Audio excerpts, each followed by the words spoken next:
Growing Stronger Together is a podcast developed by faculty at East Tennessee State University for people who care about children and families. We appreciate support provided for the podcast from Ballad Health's Department of Population Health and Tennessee Department of Health's Maternal Mortality Prevention Program. Our Moms on Monday series features topics important for the health and well-being of mothers, including expectant moms. I am host Dr. Karen Skatsina, and am thrilled to welcome our guest today, Dr. Cynthia Thomas.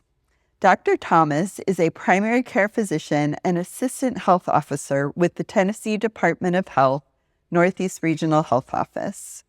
We do not have any conflicts of interest to disclose. Welcome to the show, Dr. Thomas. Thanks for being here. Thank you for having me. I'm thrilled to be here. To start out, could you share a little more about your current role at the Tennessee Department of Health and your career path? Sure. So I've been with the Tennessee Department of Health for a total of 13 years. During that time, I've served as a primary care physician in multiple health departments in our region, delivering primary care services to uninsured patients. We also deliver clinical STI and family planning services in our health departments. I've also been a supervising physician for nurse practitioners and health departments across our region, but also have the opportunity to serve as an assistant health officer. And in that role, I get to do a lot of things, which is very cool. But part of my role there is to develop and implement prevention initiatives based on the priorities for prevention efforts in our region. Many of those efforts over the years have been focused on maternal and child health. And many of those efforts right now are particularly focused on the prevention of congenital syphilis, which we're going to talk about today. That's right. We are going to be talking about the public health issue of syphilis. I should have mentioned that sooner. I was just so excited you were here to talk with us. And I'm sure there's lots of topics we could cover in a future podcast. So Absolutely. We'd love to have you back. What is syphilis, and what trends are you seeing in our region for syphilis during pregnancy and in newborns, or congenital syphilis?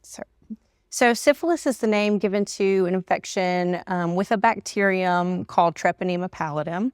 That bacterium is one of a group of organisms known as spirochetes. It actually has a helical or spiral appearance to it. Treponema pallidum is a bacterium that only causes disease in humans and is transmitted between humans with contact with an infectious lesion, most often through sexual contact. We'll also talk about how syphilis can be transmitted from a mother to a baby during pregnancy. Syphilis has a really interesting history. We may not have time to go into a lot of the history today, but just a little bit, because it's a really, really storied history of this infection. So it was first actually described in French and Italian soldiers in Naples in 1496. And it's commonly believed, and has pretty good amount of support, that Christopher Columbus and his sailors actually brought syphilis back to Europe from the Americas after their famous voyage in 1492. It was initially called the French disease, unless you were French, in which case you were more likely to call it Neapolitan disease. But it came to be known as syphilis after an Italian poet, mathematician, and doctor coined a kind of epic Latin poem in 1530. And in this epic Latin poem, there was a shepherd named Syphilis who was cursed with this disease after insulting the sun god. And so syphilis was actually the name that stuck. So that's a little bit about syphilis. I think that's fascinating. So it's an infectious disease that we've been aware of for a really long time, for centuries. Absolutely. And has a place in history. But unfortunately, it also has a place in modern times. So comes to the second part of your question, which I've failed to answer so far. And I'll give just a little brief history there. And I believe we'll get into more about treatment of syphilis later on. But syphilis was described throughout history since 1496. And again, there's just a very fascinating history there about the description of syphilis over time. But in 1943, it was treated with penicillin for the first time, and the numbers of cases of syphilis actually decreased dramatically into the early 1950s. Since that time, we've seen ups and downs in terms of the number of cases of syphilis, but over the past decade in particular, we've seen a very alarming increase in number of cases of syphilis in the general population. And more recently, as we've seen more cases specifically in women, we've seen an increased number of cases occurring during pregnancy and then cases of congenital infection with syphilis, so babies born with syphilis. In Tennessee, just to give you an example, in 2014, there were 3 cases of congenital syphilis, and preliminary data show us that in 2023, there were 91 cases of congenital syphilis in Tennessee. So that gives you an idea of the type of increase in case rates that we're seeing. That is a significant increase. So something that everyone should be aware of. Absolutely. What are some of the symptoms of syphilis and potential complications?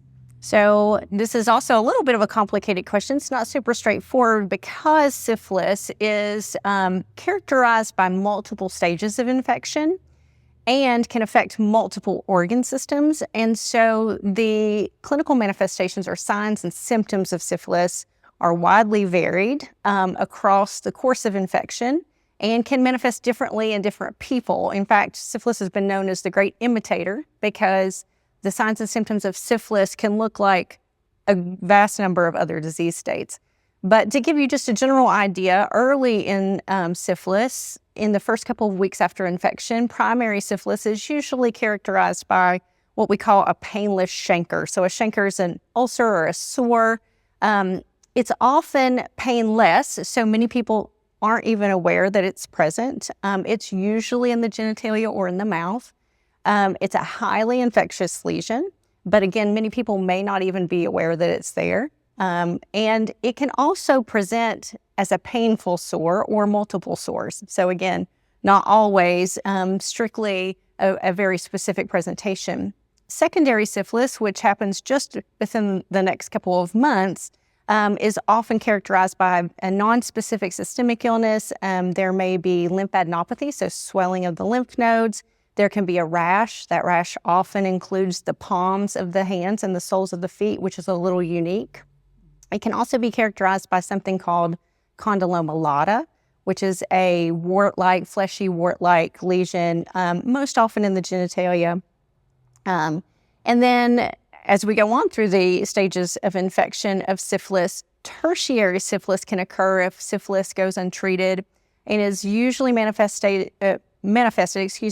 through cardiovascular symptoms, most often of the aorta, large artery that's coming out of the heart, or by gummatous disease. And these are granulomas that can affect multiple organ systems.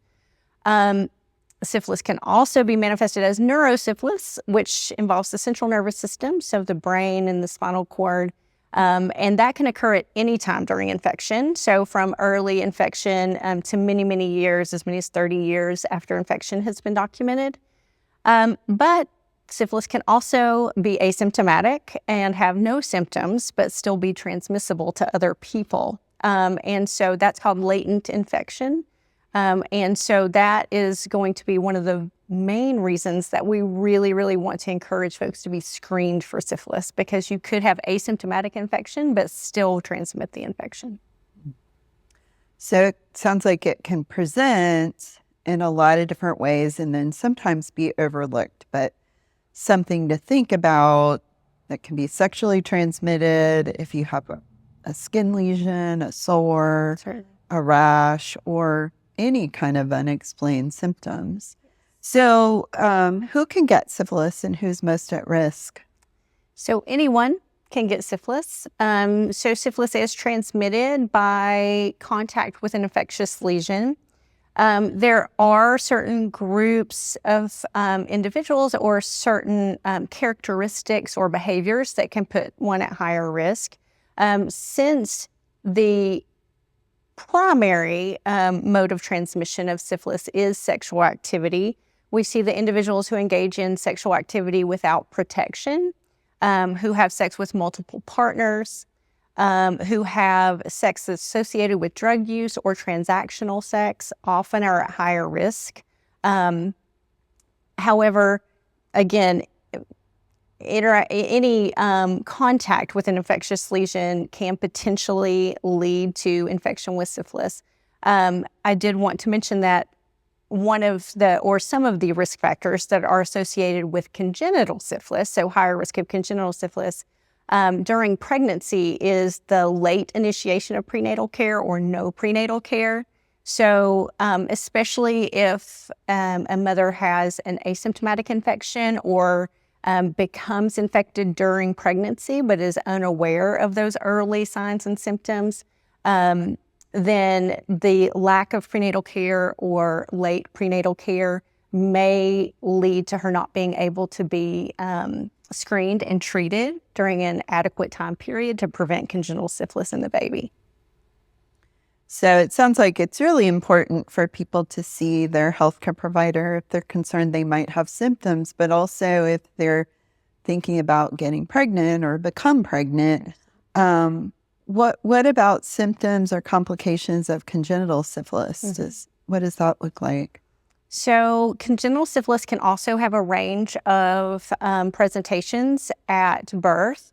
And so some of those signs and symptoms include infants can have hepatomegaly, which is an enlarged liver. That's a pretty common manifestation. They may also have an enlarged spleen, splenomegaly.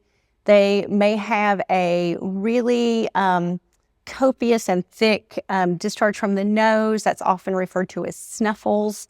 And that is a really infectious fluid, actually. They may have a deformity of the bridge of the nose called saddle nose. Infants may show a rash. They may have peeling of the palms and soles of their hands, desquamation. They may also have some inflammation of the bones, and that can actually lead to a pseudoparalysis, meaning that the baby appears to be paralyzed, to not be moving, unable to move, but is actually related to the fact that that inflammation of the bones can be very painful, and so that movement's being resisted. So those are some of the clinical manifestations. Now, babies may also be asymptomatic at birth, and so they may not show signs and symptoms at birth, but they can go on to develop symptoms later on. And they can even go on, if they're undiagnosed, to having those other stages of infection that we discussed later on in life, so tertiary syphilis or neurosyphilis. And so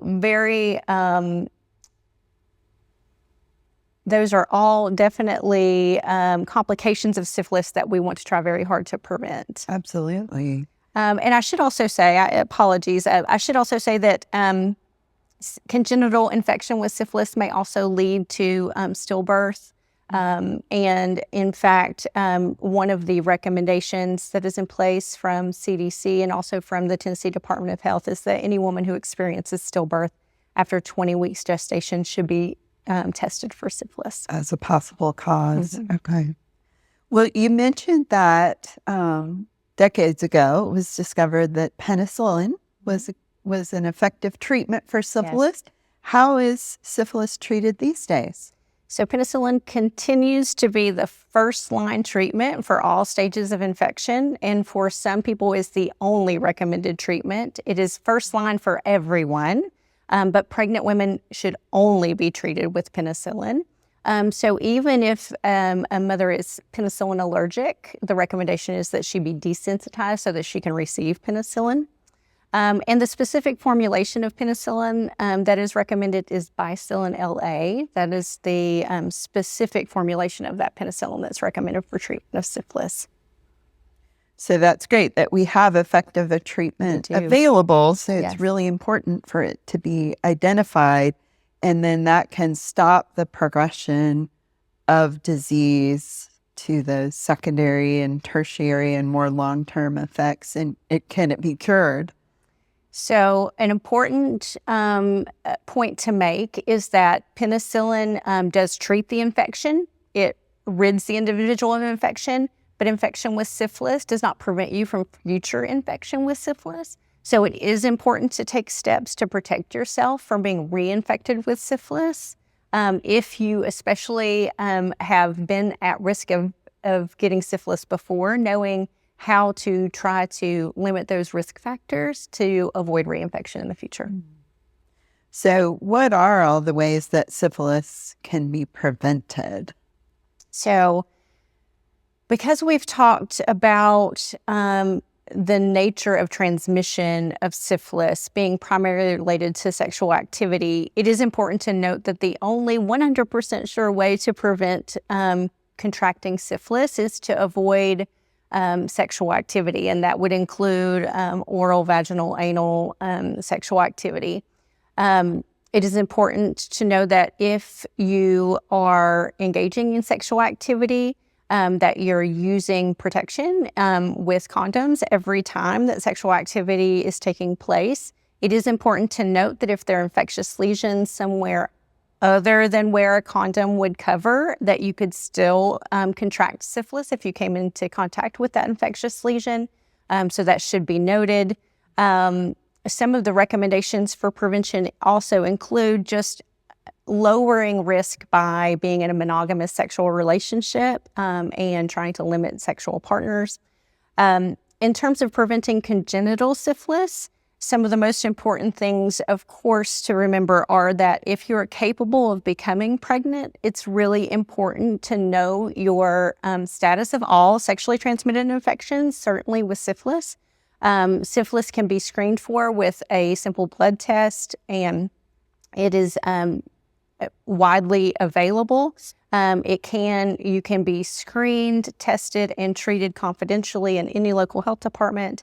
And it's very important that screening occur prior to pregnancy and early in pregnancy, so that treatment can be initiated in an appropriate time. It's also important to try to lower risk of reinfection during pregnancy by treating partners, and also by reducing some of those other risk factors we talked about, as well as being rescreened during pregnancy and at delivery.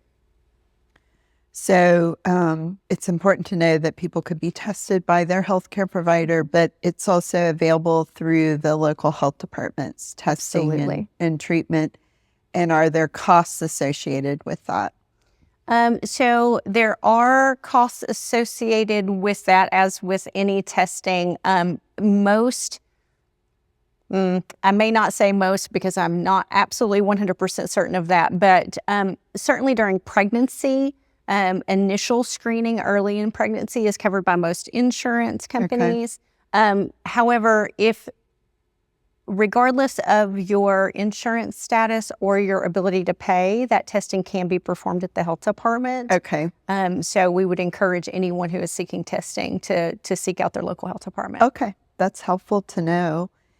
And what would you want to make sure that healthcare providers take away from today's podcast? So I would definitely want healthcare providers to have an increased awareness of syphilis and the fact that the rate of syphilis cases has increased tremendously, and that it's not only in other areas. Our region is experiencing that same upward trend in cases.